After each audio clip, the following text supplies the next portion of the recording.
Whether you decide to do these exercises in a seated position or standing up, one of the things that I want you to be conscious of is what's happening in the rest of your body as you're working this tiny area. It's so easy to get really focused on the part that you're working on that you forget about everything else. And what tends to happen is tension creeps into other parts of your body. Your shoulders start to rise up towards your ears. Maybe there's some tension in the face, especially around about the jaw.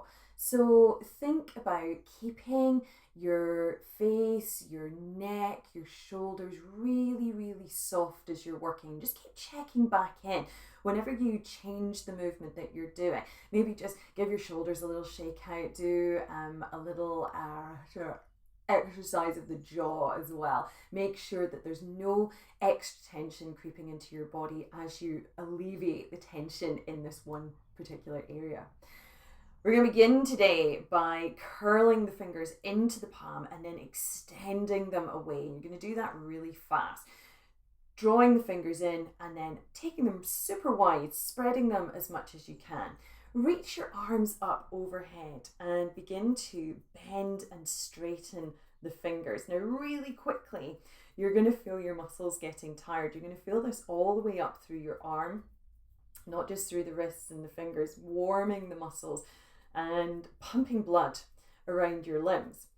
Now, as you do this, I want you to take your arms out to the side and you're going to keep making those star fingers. And you'll find as you work that you want to cheat a little bit. You kind of don't curl your fingers fully. You bring them into the palm and you just sort of stretch them out a little bit. I want you to make sure that you're stretching wide and pulling them back. Now, if that means that you have to slow the movement down in order to do this, then that's what you do to begin with. As you get stronger, bring your arms in front of you. As you get stronger, you'll be able to do more of this. This is one of the exercises I learned from my pole dancing buddies, and boy, does it bring some heat into your palms and your forearms. All right, so once we've built up some heat, brought some blood circulation to the hands and the arms, you're going to interlace the fingers, bring the palms together, and you're going to make a sort of figure of 8 shape. So imagine that you're drawing a figure of 8 with your knuckles, and you're going to travel in this figure of 8, rocking and rolling the wrists. And when you get comfortable in one direction, you're going to stop and you're going to move in the opposite direction. Now, if you're anything like me, when you change direction, it all goes horribly wrong. Everything just feels like it's moving the wrong way. But this is good exercise, not just for your wrists, but for your brain as well. And release. Just shake out your wrists, shake out your shoulders. You're going to take your arms out to the side of the body, making a fist. Just like your thumb rest over your first finger. Draw your knuckles down as if you're trying to touch the floor, but you're keeping your arms in line with your shoulders. You're going to feel that all the way across the back of the wrist. Boy, does it feel good. And just bringing the palms, or bring the hands back in line with the arms, and then dropping down. You're just going to keep stretching and moving. Make sure that your shoulders are down, your face is relaxed. Remember what I said about not allowing tension to creep into other parts of your body. One more. Stretch out. And it feels good just to hold, even for a few seconds, a count of 5 before you release. And we're going to turn the hands so that the thumbs are pointing upwards. Imagine you're giving yourself a big thumbs up. You're going to curl your thumbs into your palm. So holding on to the thumbs, try and drop your wrists or drop your fingers down towards the floor. You'll feel this right across the back of your thumb, all the way up that inside part of your wrist as well. Nice and slow when you're working with the wrists, nothing fast, nothing forceful. Just gently rotate the knuckles down to point towards the floor. Feel the stretch. Notice if it feels different in one side of your body to the other, and it will. This is great for anybody who's tapping away at a keyboard all day. Your thumbs will love you. Your little text thumbs will love you for this. And once more. And just release the thumbs and give your shoulders a little roll in one direction and roll them in the other. Good. Take your hands out in front of you. You're going to draw the palms upwards and then push them down. So if you're high-fiving and then taking it away. Keep your fingers nice and wide as you do this, and you're trying to pull your fingers back as much as you can. Up and down, feeling that movement right to the tips of the fingers. And you can change your arms once again, taking them out to the side, pointing down and up. Notice how that changes. You'll change the sensation through your arm. It might feel a little bit different. I feel it more when I do it this way, all the way into my fingertips. I can feel it right up my palm and the front of my fingers. And one more. And release your arms. With your elbows bent, we're going to rotate the wrists. Now, the reason that we're doing this with elbows bent rather than arms up or arms out is because it's easy to get your shoulders involved in the movement. So what we're trying to do is rotate your wrist as far as it will go in any direction. Now, if you do this with your arm out, what tends to happen is your whole shoulder gets involved and you can rotate quite far. So by bending your elbows, and you can either bend the elbows sort of parallel to the floor, or you can have them pointing upwards, doesn't really matter. But your goal is to try and isolate the movement in the wrist. Now, you're not going to be able to isolate it completely in the wrist. You're going to get some movement of the bones of the forearm, that's okay. But you want to try and keep those shoulders locked in place as much as possible. And it's really interesting to see how far you can go in one direction, and then notice what happens as you try and rotate in the other direction. You're like, oh, why does this not move? So just keep it nice and relaxed, working on those rotations, and maybe play around and see if it feels different. You have the arms down. You could spend a long time exploring this movement. Cool. Bringing your arms back to the side of the body once again. I'm going to grasp your left little finger in your right hand. And I want you to pull it away from your body. So pull it as much as you can away. And then you're going to drop it down towards the floor. And the way you're going to do that is to keep your thumb pressed against the joint, and your fingers are going to pull down. So it's like you're trying to curve this little finger around your thumb. Pressing down, just feel that delicious stretch. Don't let these fingers curl as you do this. Try and keep them nice and straight. And then you're going to repeat the same thing, pulling down and pressing back. And you can be pretty powerful with this movement. You're not going to do any damage. Just do it nice and slowly. Make sure that you're within your range of limit, range of motion. Don't go beyond that first point of resistance. Allow your body to get used to it. And that's why we hang out just for a few seconds, maybe a count of 5 before you release. Now, when you get to the thumb, it's a little bit different. I want you to put the backs of your hands together. Slide your fingers over your thumb. Your right thumb is just under the left thumb. You're going to pull away, so as if you're trying to pull up. But this time, instead of pulling down towards the floor, I want you to pull your thumb towards your forearm.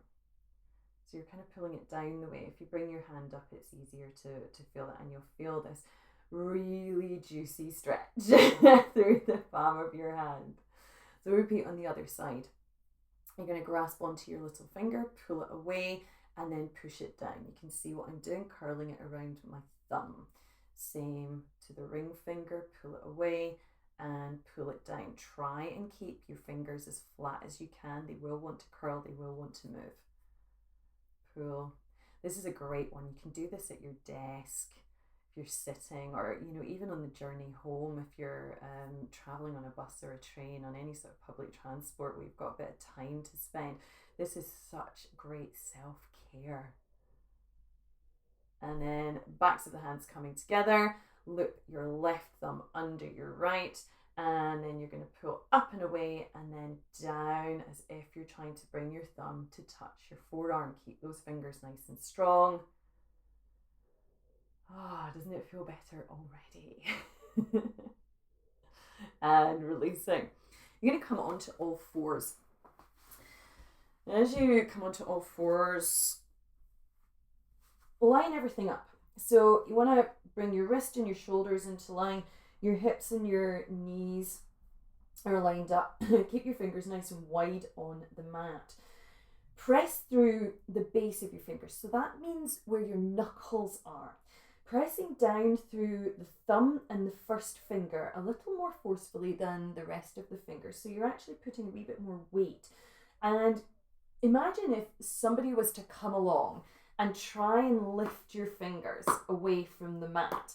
You want to make it as hard as possible for them to do that. So as you press down through the base of the fingers, it should actually be really difficult to lift your fingers away from the floor.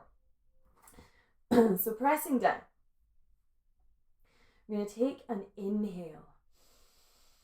And as you breathe out, sink your hips down towards your heels and just stretch out, reaching your fingertips as far away from you as you can. As you inhale, you're coming over, drawing the shoulders across the wrist. So you're actually bringing your shoulders over your wrist and creating some compression. And then going to sink back, release that sort of weight from the wrist so everything kind of breathe a sigh of relief. And then coming over once again, squeeze, squeeze, squeeze. Now compression is a good way to strengthen a joint, to make it kind of injury proof, but compression is only good when it's done with awareness, when it's done nice and slowly, and you know what you're doing with it. Compression is not a good thing if it comes as a surprise to your body or if it happens by mistake. So conscious, controlled compression is a good thing. Only going to the point where you can feel that first point of resistance and then just hanging back. And each time you move, you might notice if you can go a wee bit further each time. If there's any pain, if there's any sharpness across the wrist, then this might not be your move, so be aware of that. Keeping your elbows strong. The shoulders are rolling past the wrists, but there's nothing bending around the elbows. You're not lifting the heel of your hand away from the floor. You're actually pressing that down even more as you lean. And just repeat this another couple of times. You can do as many of these as feels good, but you don't need to overdo it. Maybe sort of half a dozen of these at any one time is more than enough for your wrists to start to strengthen. And do this repeatedly, even for as short a time as a couple of weeks, and you will feel and experience such a difference in how your wrists feel. I'm going to get you to turn your hands now, turning the fingers outwards. Again, just check in with yourself, making sure that this feels comfortable, that you're able to hold this position. If not, you can always turn the hands back. Don't have to go to that full sort of 90 degrees. Make sure that the wrists and the shoulders are still in line. It's important that everything stays stacked. You're going to shift your weight left and right. So it's pretty much the same compression that we've just done, just moving in a slightly different direction. So we're going to work different parts of the wrist now. You're going to feel different areas are going to feel resistant when you do this. So where you might have felt comfortable going forward and back, now we've introduced this sideways motion. You might notice resistant in different places, but it's exactly the same theory behind this. You're going to move nice and slowly. You're going to build up the intensity gradually. So maybe with each time you move, each breath, you notice if you can go a little bit further. Lean a little bit further. Keeping those elbows strong, keeping your palms pressed into the floor, finding the base of the fingers. And let's just do one more. To the left. And last one to the right. Good. To release your wrist, you're going to do this again with conscious movement. Begin to lift your right wrist away from the floor, peeling it as if your fingers have been glued down, just peeling section by section, lifting the heel of the hand, the palm, the knuckles, and then the fingers. Little circle.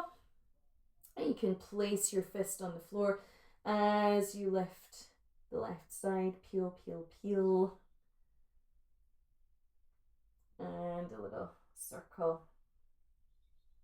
Good. Last section, you're going to turn your fingers towards your body. Now, in order to do this, you do need to have a degree of flexibility in your wrists already. And if you don't have that, doesn't matter. You don't need to have your fingers all the way back towards your body. Go to wherever feels comfortable for you at this point. And you'll find the more you practice these exercises, the more flexibility, the more open your wrists are going to become. So if you can bring the fingers to point back towards your body, that's great. If not, find the position that works best for you and do the stretch from there. Now this might be enough, just pressing the heel of the hand down into the floor, pressing through the base of the fingers, making sure that your shoulders are nice and strong. If you're feeling okay here, begin to sink your hips down towards your heels, but don't let your palms lift away from the floor. Feel that stretch across the front of the wrist. You don't have to go far for this to be effective. You can just shift the weight back to the starting position and then sink back a little bit more. Maybe going further this time. Remember, you're looking for that first point of resistance and you don't want to go beyond that until your body is ready. So really slow with these movements, paying attention the whole time. What are you feeling? What parts of you are sticky and tight and telling you, I'm not ready? Sinking back, stretch, and then coming back to that neutral spine, just peeling your fingers once again, peeling your hand away from the floor. You might feel a bit fragile at this point, so just a nice slow roll, making your fist, press the knuckles into the floor as you lift the other hand away. Everything done. Slowly and consciously. There's no mistaken movement here. Everything is done with a purpose, with a reason. Okay, last movement. You can take the back of your hand to the floor.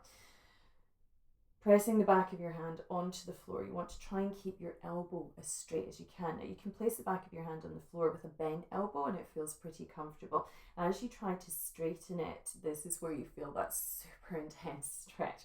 So placing the back of your hand with that slightly bent elbow, take your opposite hand and just gently rest it into the palm that's on the floor. Begin to straighten your arm and feel that stretch. You can even sit back a little bit more, pulling the shoulder blade down the back. Draw the shoulders down away from the ears, feeling that stretch.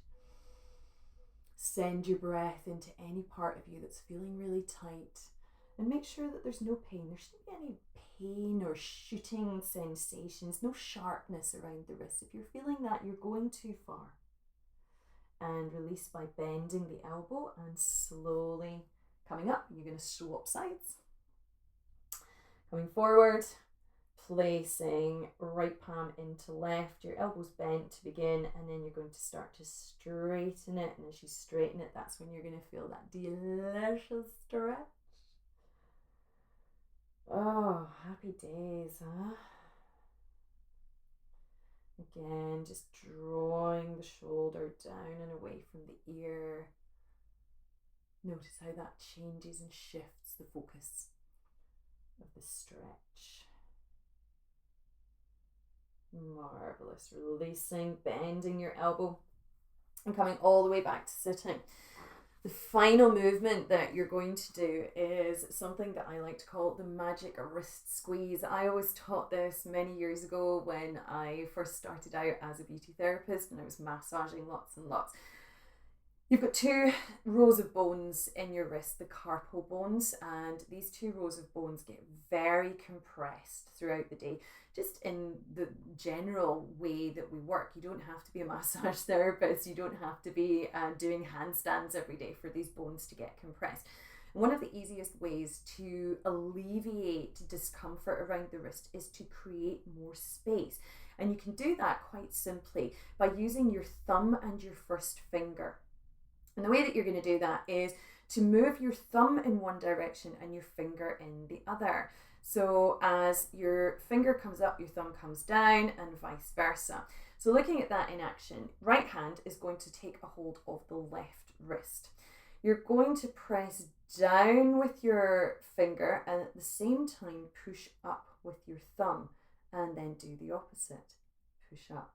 Now as you do this, you might hear some crunching, some cracking, little popping going on in the wrist, but goodness me, it feels good. And you just want to move your thumb. So you're moving that thumb around from the inside to the middle to the outside of the wrist. And each time you move, just feeling that space that's being created, and you're squeezing as you do this. So it's not just a sort of soft shuffle. All you're going to do is move the skin and the muscle tissue. You want to really press into this and feel that space being created. Let's do it on the opposite side. So left hand now takes a hold of the right wrist. I don't know if you could hear that, but there's a really juicy crack that just happened to my wrist. I feel good. And all you're doing is just making space between these little sets of bones that work so hard and get compressed so easily. And relax your hands down to your thighs. You don't have to do the full sequence every single time. Choose some exercises that feel really good for your wrists and incorporate them into your daily practice, or better still, incorporate them into your daily activities. When you're sitting working at your computer, take a break every 20-25 minutes and spend 5 minutes just stretching out your wrists or getting on the floor and doing some of the exercises that I've just shown you. You can do this even after you've done exercise outside of yoga. If you've done anything whereby you've had weight on your hands and your arms, again, this is a great way to just kind of stretch out and cool down. So use these in whatever way fits with your lifestyle, fits with your activities during the day, but make sure that at some point you include some wrist work into your program, and you're going to stay injury-free, pain-free, and just have very healthy, happy wrists.